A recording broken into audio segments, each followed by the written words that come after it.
북한 김여정 노동당 제1부부장이 군사도발을 시사하면서 실제로 행동에 나설지, 행동에 나선다면 어떤 수위를 택할지 관심이 쏠리고 있습니다. 군 당국은 만일의 경우에 대비해 모든 감시 자산으로 대비 태세를 유지하고 있다고 밝혔습니다.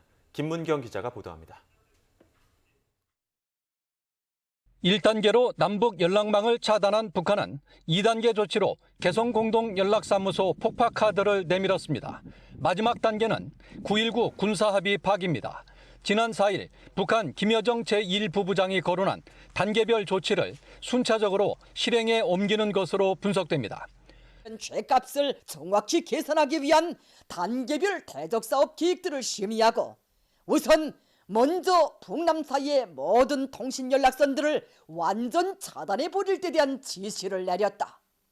적대 행위를 전면 중지한 군사 합의가 파기되면 도발 가능성이 높아집니다. 앞서 지난 1월 1일 김정은 국무위원장은 미국을 비난하며 새 전략 무기를 강조했습니다. 이제 세상은 곧 멀지 않아 조선민주주의인민공화국이 보유하게 될 새로운 전략 무기를 목격하게 될 것이라고 확언하셨습니다. 전략 무기가 600mm 초대형 방사포를 거론한 것이라면 이미 지난 3월 선을 보인 것일 수 있지만 핵 탑재가 가능한 대량 살상 무기를 염두에 뒀다면 잠수함 발사 탄도미사일 SLBM을 수중에서 시험 발사할 가능성이 높습니다. 다만 미국보다는 대남 비난에만 치중하고 있는 현실을 감안하면 서해 북방 한계선이나 비무장지대 주변에서의 전통적 도발이 예상됩니다.